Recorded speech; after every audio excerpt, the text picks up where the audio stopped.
மிதுனம். மிதுனராசிக்காரர்களுக்கு மாதத்தின் ஆரம்பமே அட்டகாசமாக இருக்கிறது. அமோகமான மாதம்னு சொல்லுவேன். ஏன்னா மாத ஆரம்பத்திலேயே ராசிநாதன் அங்கே 4ஆம் இடத்துல உச்சமாக இருக்கிறது. அது கூட பரவாயில்லை, அவர் குருவின் பார்வையில் இருக்கிறார். ராசிநாதன் வலுவான தன்மையில் இருக்க குருவின் பார்வையிலும் இருப்பது ஒரு நிறைவான நல்ல அமைப்பை குறிக்கக்கூடிய ஒரு சுபமான ஒன்று.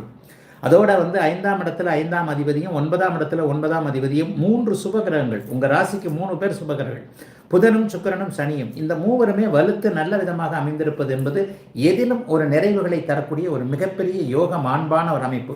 மிதனராசிக்காரங்க எவ்வளவு கடந்த ஒரு 3-4 வருஷமாக கஷ்டப்பட்டீங்களோ, 2020 எந்த ஒரு மிதனராசிக்காரங்களும் நல்லா இல்லை, ஒரு வருஷமாக பரவாயில்லைன்னு சொல்லுவேன். இப்போ தான் கொஞ்சம் அஷ்டமச்சனியின் ஆதிக்கத்திலிருந்து படிப்படியாக விடுபட்டு கொண்டு இருக்கிறீர்கள். அந்த அமைப்பு எல்லாமே கொஞ்சம் நல்லபடியாக மாறுங்க. மிதனராசிக்காரங்க கொடுத்து வச்சவங்கன்னு சொல்லுவேன். இந்த மாதிரியான யோக அமைப்புகள் இருக்கும் பொழுது தான் நீங்கள் என்ன பண்ணணும், உங்களுடைய முயற்சிகளை நல்ல விதமாக அமைத்து கொண்டாலே.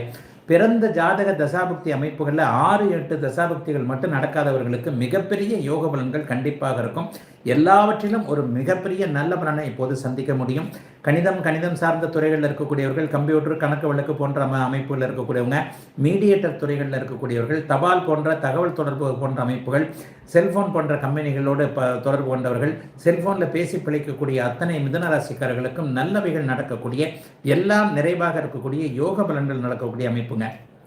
ஆணுக்கு பெண்ணையும் பெண்ணுக்கு ஆணையும் அறிமுகப்படுத்தக்கூடிய தன்மை. ஒரு 20 வயதிலிருந்து 30 வயதுக்குரிய மிதுனராசிக்காரர்கள் எல்லாருக்குமே மனதிற்கு பிடித்தாற் போல என்ன நடக்கணும்னு நினைக்கிறீங்களோ, நல்ல வேலை கிடைக்க வேண்டும். அதைவிட மிக பெரிதாக ஒரு நல்ல பெண், நல்ல ஆண் அறிமுகங்கள் கிடைக்க வேண்டும். எதிர்கால வாழ்க்கை இப்படித்தான் இன்னாருடன் தான் இருக்க வேண்டும் என்கின்ற மாதிரியான எல்லா நிலைமைகளும் கொடுத்து வைத்தாற் போல, அப்படியே அச்சடித்தாற் போல நடக்கக்கூடியது அப்படின்னு சொல்லுவாங்க இல்லையா, அந்த மாதிரி என்ன நினைக்கிறீங்களோ அவைகள் எல்லாம் நல்ல விதமாக நடக்கக்கூடிய ஒரு யோக மாதமாக இந்த மாதம் அமையுது. கொஞ்சம் பேருக்கு கொஞ்சம் டிராவல் அடிக்கடி இருக்கும், செலவுகள் அதிகமாக இருக்கும். ஆனால் செலவுக்கேற்ற வரவுகள் கண்டிப்பாக பணம் வரும். ஆனால் அதைத்தான் நீங்கள் செலவு பண்ணுவீங்க.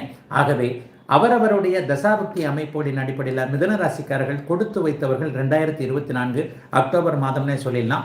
எந்த விதமான கஷ்டமும் இல்லாமல் எல்லாம் கேட்டது கிடைக்கக்கூடிய நல்ல மாதமாக அமைந்திருக்கிறது 2024 அக்டோபர் மாதம்.